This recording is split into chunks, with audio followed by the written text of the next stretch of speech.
Well, with Ryan Martin, only. we'll get into the pickle with Ryan Martin, because Okay, he has fine. to deal with the same stuff that I do Fine. with a lot of these athletes. Oh, do I get a And segment? parents. Yes, it's the Ryan Martin. We're going to talk some baseball problems and stuff like that, but we'd rather put this is an amazing event. Gets better every year. Donny Marshall Charity Golf Event, Ryan Martin Foundation, the Talent Foundation, Talent Fund. Obviously, year in and year out, though, we come here. We want to see you. We want to see some of your athletes. We think they're some of the most inspirational and amazing people that we've ever met. Describe, like Donnie's trying to get adaptive sports at UConn. You're very vocal about trying to get them into more college programs, and you're getting that done. It just seems to be getting there slower than I'm sure you would like. But how are things going, and especially in this area with the adaptive kids? Yeah, so first of all, thank you guys for having me on, and thank you guys for being here as well. I mean, this event wouldn't seem quite right if you guys weren't here. Oh, and, man, don't say that. Getting a chance to chop it up. So we really appreciate you guys illuminating the mission and the message and, the stories of our athletes for sure. I think the adaptive sports space in Connecticut continues to kind of grow, and, events like this that provide the funding to, help athletes that are trying to get to the Paralympic level, newly injured folks who are finding adaptive sports for that sense of normalcy, or for a child who is born with their disability and is looking for that thing that just gives them their sense of purpose, that self-confidence, all the things that sports give youths. So I think this is just a great day to celebrate, a growing culture of adaptive sports within the state. And I'll talk about some of your success stories. I was with your kids on Sunday, and just first of all, phenomenal basketball players. I mean, the shooting ability in wheelchair basketball is so underrated, because it is, like, I learned so much just on the little intricacies of your sport versus basketball that we're used to. And seeing your kids do it, like your kids were teaching UConn basketball how to play their game. And these kids are phenomenal. You have a kid at Illinois right now. You have some youngsters that look like they're on their way. Tell us some more success stories of just the personal kids that are on your teams and what they've been doing in the last couple of years. Yeah, so that was a great event with Bleeding Blue for Good. And I think one of the things that I really love about that event is it gives our athletes with disabilities that opportunity to mentor somebody they probably would have never gotten a chance to meet, right? And one of the things I think that adaptive sports really gives youth with disabilities that they might not get in another platform is that self-confidence, that advocacy, and those leadership qualities that, like, you hope your baseball players are getting, and every coach, in the world hopes their youth athletes are getting. So I think our kids really enjoy being able to share, their sport experience with others. And, I think any time when a high level, especially some of those UConn men's players that were at the event, were like, hey man, this is really hard, right? And grew a greater appreciation, right? Yeah. And, so what I like to do is I think that changes a lot of cultural perceptions just around disability from a macro level. But I also think it gives our kids some of those intangible skills to really feel good about themselves. And, just like the movement of women's basketball really took a jump when Kobe Bryant was invested in it, it validates them, Right. that, like, hey, this UConn player, Hassan, was there. Hassan's won 2 national championships. And Hassan's like, man, he's like, I'm struggling with this, like, right? And, so I think that, I think that gives a lot of perspective and just kind of validates adaptive sports as a legitimate sport. And I think for a long time, the paradigm around adaptive sports was like, hey, you do that because you're disabled and you're not maybe as good an athlete as, this person or that. And I think those type of events really, destigmify adaptive sports, if you will. Well, and I always look at you. I just look at you as a pro basketball player. I mean, I don't see the wheelchair. I don't stay adaptive in my brain. Ryan Martin's a freaking hell of a basketball player. You got the Paralympics going on now, following the Olympics and things like that, and it's grown so much. It's like almost as big as the Olympics. I mean, your thoughts on, a lot, like you said, having able-bodied athletes understand that, listen, it's not easy to be an adaptive athlete. It's not easy to be a Paralympian. I mean, I have nothing but great respect for people, whether you were born that way, whether you came that way, like my friend Amy Van Dyken, because of an ATV accident where you're paralyzed from the chest down kind of thing. Describe that, like you said, not just validating it, but growing the awareness of how big the Paralympics are, and to these athletes. Yeah, because I mean, what, Rob, you bring up a great point. I think the Paralympics is the second largest sporting event in the world. It's tremendous, right? yeah. Right, and so I think a lot of folks don't necessarily know that unless you have a touch point to the disabled community or adaptive sports community. And so, like, the only thing I would say is let's keep that same energy up that we saw the past 2 weeks around the Olympic Games when we're talking about some of our Paralympic athletes. We'll have a couple hopeful Paralympic athletes, but we'll also have a few that are heading off to Paris next week, to compete. Matthew Torres, who's I think this is his second Paralympic Games, and for swimming, and the work Matt's putting in to represent our country and represent his family and the community is really inspiring, and he's doing a lot of that without financial backing, right? And so here, he was like, hey, I can show up for your event, but he's like, I got to work, and then I got to get it in the pool, and then I can show up there, right?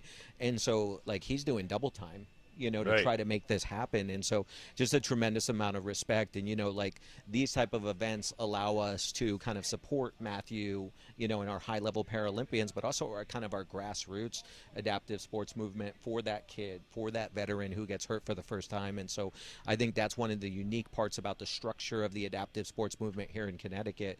There's just plenty of opportunities for however you got into that position you're in that, requires you or like inspires you. So the Bleeding Blue event we did a couple of weeks ago really helps us, from the creating the infrastructure in order to have those more success stories. It's so important. Just being there with them. And by the way, Ryan Martin Foundation, a hell of a follow on Instagram. And every time I see a basketball story that almost moves me to tears, I see liked by Ryan Martin. I'm like, oh, of course this dude put this up. I'm on my Instagram face. too much, apparently. But the stuff that you put out there is the stuff of sports, man. Like 90% of my friends are from the world of sports. I'd say almost 100% of my life lessons, if they're not from my parents, they're from sports. And just being with your kids on Sunday, like you be with them for 5 minutes, and we're yelling at each other, we're making fun of each other, we're cheering each other on, we're having fun together. Like we're doing everything that I have grown up in almost every single sport. And to have those kids be in that community and be in that space and be just like any basketball team I've ever been on is so important for their well-being and their maturation into being adults. Yeah, 100%. Right. I'm famous for telling donors that, like, hey, I don't really care if our kids can ever make a basket, right? Because I think it's so much more. And, I think, Rob, and you and I always talk about, like, just youth sports and are we eschewing from, what it's really all about. Like, we really try to stay mission focused and look at the holistic approach of, like, we had 3 kids this year who started in our program 10 or 12 years ago who graduated college, right? And so they're hitting me up and saying, hey, Travelers is a sponsor and Stanley Black & Decker's a sponsor. Can you send them my resume, right? And that's what I want, right? Because ultimately I want them to take that and become gainfully employed, right? And I want them to be able to, reach out to that next generation and support. And truthfully, I want to hit them up for a donation for our program when they've gotten a job and they're established, because sure. like that's how this works, right? And so, you do those self-evaluations, and with my foundation, I'm like, are we true to our mission? And I feel like we are. And this event and the continued success and the revenue that comes in for this really allows us to continue to stay mission driven. Well, and you hit the nail on the head too, because I don't tell these parents from the AAU teams, it's like, all right, well, 7% of these kids that I'm coaching right now are going to go to college. Less than 1% are ever going to get a shot at pro ball. I'm not going to tell them that, but some of the parents have now come back to me and said, hey, you've made my kid, you helped him get into college, and I know he's not going to play professional baseball, but he's a better human. We're trying to make better humans here. We're trying to coach and like you said, advocate for better humans. And then Donny Marshall was just on sitting here saying we want these athletes to pass it on. The next generation, not just Ryan, not just myself, anybody, Donny. It's when we came up, there was someone to help us. And whether or not it came from where I got to or how you got there, you want a whole generation of kids that are willing to help another generation of kids. That's the way this is going to live. And keep the message growing. And I think that, again, you've done a wonderful job. We've worked with the Miracle League that built their field and stuff like that. But they want able-bodied kids to come play with them as well. Right. They don't want to just be like singled out, like, okay, we're just hanging out with adaptive sport kids and stuff like this. It's about relationships and building better humans. And like you said, it's a process. It's not just about the sports, but the sports make us better. Yeah, no, absolutely. And I think, that's one of the things, we always try to check internally of like, hey, are we creating, better students, better community members, better athletes? And are we identifying those kids that really are moved by this and want to get into coaching, want to get into mentorship roles? Because I think within the disabled community, they're absolutely critical, right? Like, I'm a little bit older, and so when I go talk to a kid and I say, like, hey, it's possible for you to be a professional athlete, they've got this context, well, Ryan, you're doing this, you're doing that, I can't do that. But when they see from their peers, like having RJ at the the event with Bleeding Blue, like RJ is a kid whose entire family went to the University of Connecticut to study, right? His dream was to go play wheelchair basketball at the University of Connecticut. That program didn't exist for him, so he went to the University of Illinois, and so his dream is a little bit different, but now a kid can identify with that, right? And like RJ will probably get a U23 tryout coming up and all of these different things, and now a kid can identify that, and it's mission critical for me to get them to see somebody else being successful. I want them to see me in a suit going and getting $1 million check from some donor, right? And showing a level of success transitioning from sport. But I want them to be able to identify with some of our older student athletes that, like, hey, this is doable for me. I'm going to be the next RJ. I'm going to be the next Hennessy. I'm going to be the next James. RJ, such a leader, by the way. He was the one really directing traffic out there for the UConn men's basketball team, teaching them how to do it. Tell us about some of the recent successes. I know you guys hooked up with the Boston Celtics a lot last year. You've been doing so much stuff around here in New England. What's going on? What has gone on here recently, and what's about to happen here for Ryan Mountain Foundation? Yeah, so I mean, a tremendous amount of credit to Brad Stevens. So several years ago, we, Brad Stevens, if you've ever had a chance to interview or talk to him, Brad's a Midwest dude, right? Like, he's straight shooter, and Brad's like, hey, we need to create more wheelchair basketball opportunities. And so, he had the Celtics reach out, and it was actually a program they did at Butler. When he was the assistant coach there of his current athlete or his Butler athletes, working with adaptive sports camps on the Butler campus. And so one of the things that he wanted to do was duplicate that. Now we've expanded to giving, to doing some coaches education, some player development stuff through their junior NBA, and also hosting some camps, which is just, trying to spread the footprint of the foundation with different partnerships. And so it's great, Brad's great, and like that team of the Celtics is really driven. Their junior MBA is about the right stuff there. They want to do coaches development, they want to do player development, but they want to take the holistic approach. So it's kind of a no-brainer from a partnership. And so like I look forward to a continued relationship with them. Listen, we have the pleasure of working with the Boston Celtics, and pretty much every entity in the Northeast wants to be a part, so I'm just waiting on UConn to get it together. Yeah, Donny Marshall made point. that point. He wants UConn to get an adaptive sports program. How close are you to that, and how are some of the other colleges receiving this nationally? Yeah, so so just for context with our listeners, collegiate sports are governed by the NCAA, so the NCAA does not recognize adaptive sports within their campuses. They're really slow to turn that around, and so you're starting to see them dip their water, dip their toes in some stuff. But respectfully, I think the NCAA's house is on fire with NIL and transfer portals and all of those things. So I think they're a little bit slow to the adaptive sports movement, but I think there's plenty of models of universities that are doing it well, whether it's Division I, Division II, or Division III. So I think there's great opportunities to do that. I would love to see it, man. We were talking to Bo Doherty, it feels like 8 years ago, trying to get this stuff started around Connecticut, and it continues to grow. It continues to grow. As much as we have some of these, holdbacks on some entities one way or another, it feels like the momentum is definitely growing, especially in this area in Connecticut.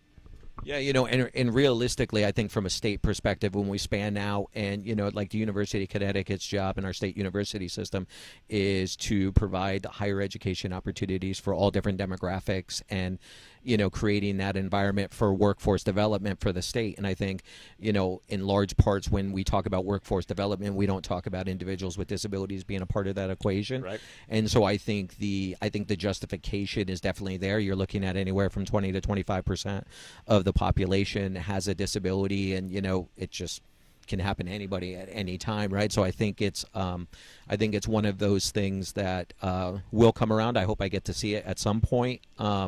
But yeah, it's a no-brainer, and to have somebody like Donny who's well connected and understands the methodology behind sports and the real big picture. I think he's a great champion for our community and what's needed in our community moving forward.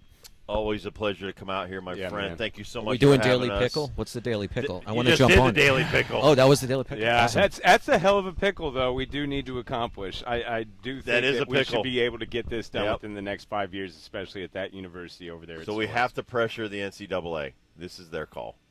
Yeah, I mean, you can go top-down approach, and you can go grassroots. There's a couple of different, models that have shown efficacy and far of how to build this sort of stuff. And so I think it's long overdue. And I think, I want to be able to have our youth athletes in the state of Connecticut, be able to say, hey, I want to be a Husky, or, and I think that's, I think the state of Connecticut should want that too. All right, Daily Pickle, Red Sox. What the hell's their problem? Do you have a team? Yankees, Red Sox, Yeah, who Mets? do you like in baseball? Well, so I don't this- think I've ever asked You're you so that. basketball Right. driven. I know. Right. Every time we're talking basketball. What do you think of baseball right now? As we should be, guys. I So Rob, I'll probably never be on your show again. But I grew up a baseball fan, and when I got into basketball, I've kind of been nonstop into basketball and different things like that. I would have to say I grew up a Yankees fan. Okay, Yeah. Okay. So No, that's fine. That's But- fine. that's fine. So did you like Paul O'Neill? I did like Paul. Okay, O'Neill. Paul's Yeah. one of my best friends. Paul, Okay. you would love Paul. Paul is one of the most nice guys that could snap at the drop of a hat and then never swear. Like he would get thrown out at first, and as he's touching There you first, go. he'd scream fudge so that the third level could hear him. That was Paul, and then come back and beat the bench to death with a bat. So, but Paul is one of the I greatest. mean, guys. that's a level of balance right there, Rob. Dude, I'm telling you, everybody was always Oh, yes. the nasty boy and all that. I'm like, man, Chris Sabo's crazy. Paul's crazy. All these other guys are crazy. You don't know what crazy is till you're in our locker room. And honestly, my wife's met a lot of these guys, and she's like, you're actually one of the most normal guys I've ever met. See, there you because go. these other guys are nuts. I think she's So- legally obligated to say That's that, a good Rob. point. A little Yeah, well, bias on that. Little that's bias. the bottom line of the marriage license. Yeah. Have to co-sign on everything my husband or wife does. Especially in Exactly. baseball. You're one of my Especially in best baseball. defenders. All right, we got to get them out of here. They keep on Yeah. saying Okay, I got to go to All work. right, you got to Yeah. go to work. All right, thank you guys, Thank you, as man. always. God Thank bless you, you. Thank sir. you, Ryan. We love you, man. We'll be right back on the Rob Dibble Show with Ben Darnell, live from the Lake of Isles.